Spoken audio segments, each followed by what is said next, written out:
जय मसीह की। कुछ लोग अपनी ज़िंदगी के अंदर ना तो ठंडे होते हैं और ना ही गर्म होते हैं। बाइबल भी इस बात को बताती है।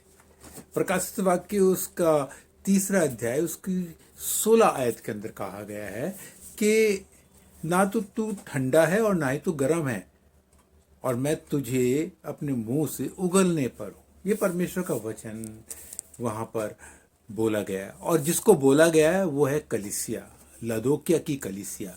उस कलीसिया के अंदर कुछ ऐसी बातें थी जिसके कारण परमेश्वर उन बातों को देख रहा था जिसमें ना तो इनमें कोई गर्मजोशी है और ना ही ठंडापन है। और परमेश्वर उनके विषय में बोलता है कि तू मेरे लायक नहीं है, तू अभागा है।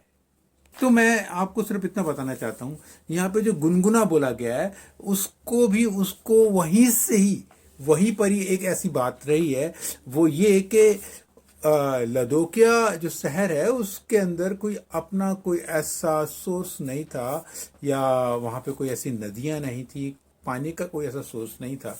पानी बाहर से आया करता था, और ये हीरापोलिस से पानी काफ़ी ऊंचाइयों से दूर से आया करता था।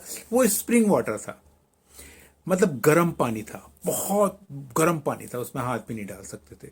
मगर जब वो गर्म पानी वहां से चलता था तो उस समय में, उस जमाने में ऐसा नहीं था कि वहां पर पाइपलाइंस वगैरह डाली हो उसमें से पानी आ रहा है।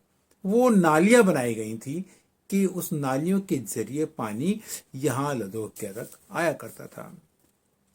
और वो पानी जब वहां से आता था वो इतना गर्मा गर्म पानी होता था, और फिर वहां से आते आते पानी क्या होता था, बहुत से खनिज पदार्थ थे रास्ते में जो नालियों में से आता था, तो वो मिल जाते थे, और उसके बाद जब वो यहाँ पहुंचता था तो पानी गुनगुना हो जाता था।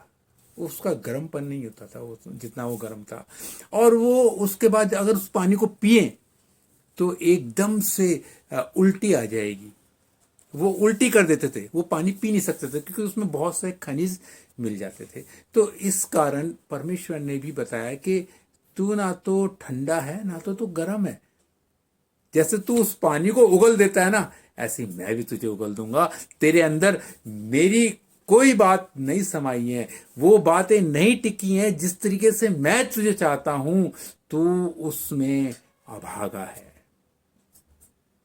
जय मसीह।